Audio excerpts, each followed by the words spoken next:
Eesti pealinna Tallinna südamest 5 minuti kaugusel asub unikaalne lennujaam, mida 2023. aastal läbis ligi 3 miljonit reisijat.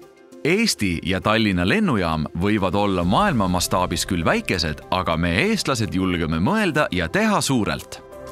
Euroopa Liidu ühtekuuluvusfondi toel võtsime ette läbi aegade suurima lennuliiklusala arendusprojekti, mille tööd viidi ellu mitmes etapis ja viimased tegevused lõpetati aastal 2023. Projekti kogumaksumus oli 74 miljonit eurot. Tõhustasime lennuliikluse toimimist, vähendasime keskkonnamõju ja rajasime taristut lennuliiklusala läbilaskevõime suurendamiseks. Üks keerukaim väljakutse oli lennuraja pikendamine 3480 meetrini ja asfaltkatte uuendamine. Lennuliiklust ei suletud ja asfalteerimistöid tegime öösiti.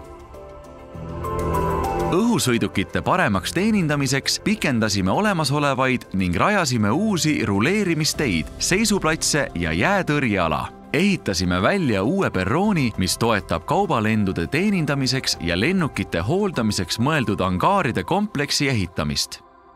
Suurprojekti oluliseks eesmärgiks on keskkonnamõjude vähendamine. Selleks, et vähendada kasvuhoonegaaside teket ja sisseostetava elektri tarbimist, uuendasime lähenemis- ja rajatulesid. Kokku särab lennuliiklusalal 3000 LED-tuld, mille tarbimine on eelmistest tuledest pea 50% võrra väiksem.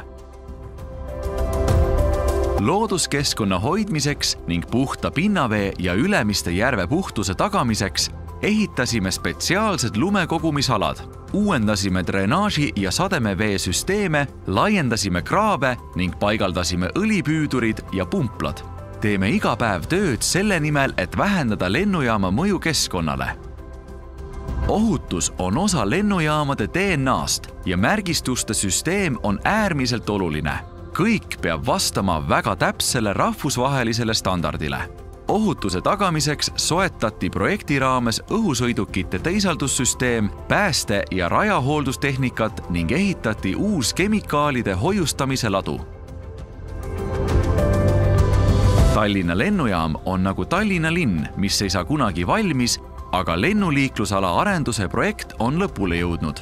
Nüüd saame teenindada õhusõidukeid ja reisijaid veelgi ohutumalt ning vähendame oma mõju looduskeskkonnale.